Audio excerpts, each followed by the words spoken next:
Hi, welcome to 15th Century Spinning. Today I thought I would do a quick review of one of my new spindles from Niddy Noddy. This one is a spindle shaft without a notch. I've got one of my medieval wells, which I'll add to it, and I thought I would take it for a spin and see how it goes. I've never spun with this before. The most I've ever done is just put it in my hand and spun it like that. It does spin really nicely. I've just taken the wall off because the wobble you may have just seen came from the wall. It's an original well. They wobble a bit. That's how it is, I suppose.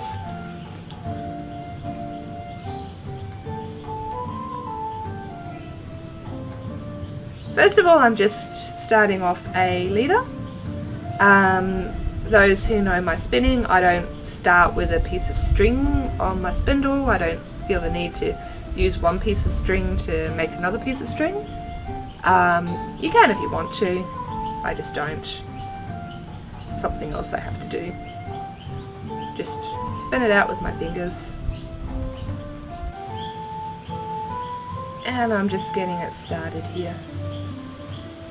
It's a bit heavier than my other spindle shafts. I think it feels heavier. I don't know. I'll probably have to weigh them, which I'll do after this video, I guess. Don't have my scales here with me.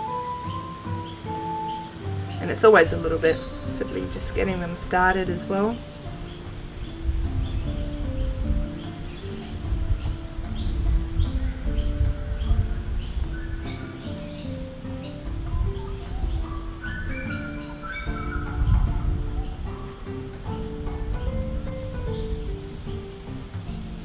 This is my slightly lighter weight wool, which sits a little bit lower on the spindle.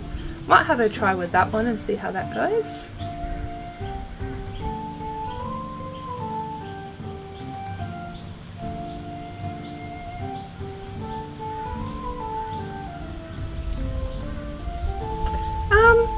Don't like the lighter wool on this one.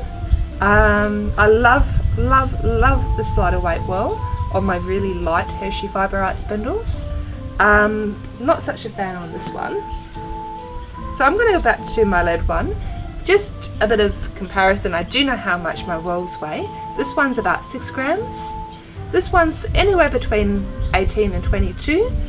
Most of my extant spindle wells are actually between the 18 and 22 grams, and the well diameters are between 9 and 11 millimeters.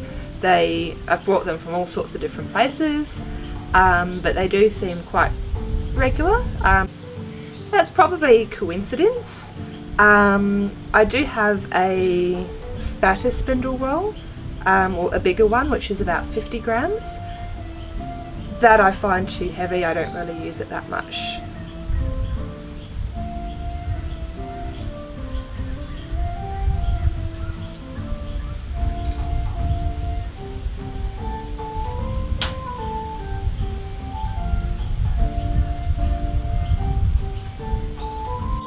So I've got a little bit more thread on my spindle now. I actually did cheat and wound on some from another spindle, just to see if that made a bit of a difference in how I feel about this one.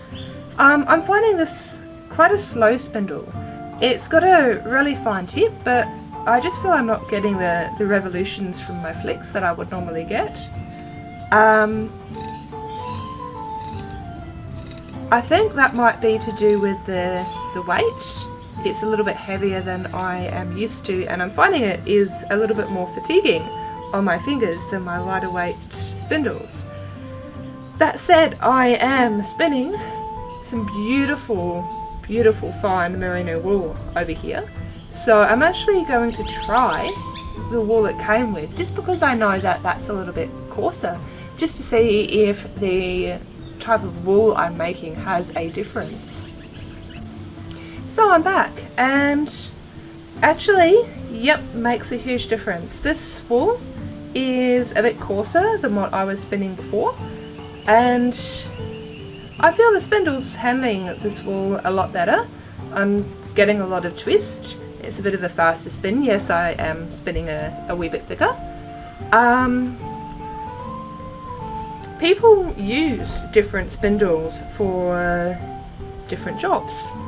So even a modern drop spindler will not just have one spindle, or 2 or 3, maybe they do, but a lot of the time they will have a lot more spindles. They'll have a lightweight one, a heavyweight one, they'll use them for different fibres. One thing I haven't tried is putting a half hitch on this one.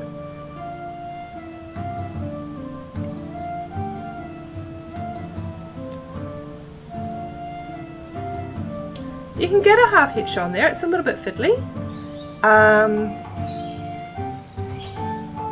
and not as secure as I would like for a half hitch. So this spindle, for me, and yep, you can use it supported. Medieval spindles make really great supported spindles. The techniques are very similar, you're just resting the tip on something. So for me, it's heavier than I'm used to.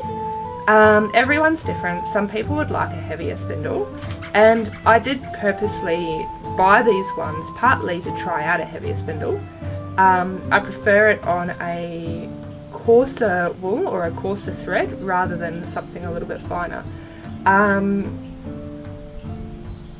It wouldn't be my go-to spindle just because of what I spin and how I spin, but it is a beautiful spindle.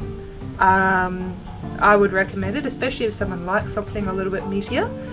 I really love the size and the shape of it.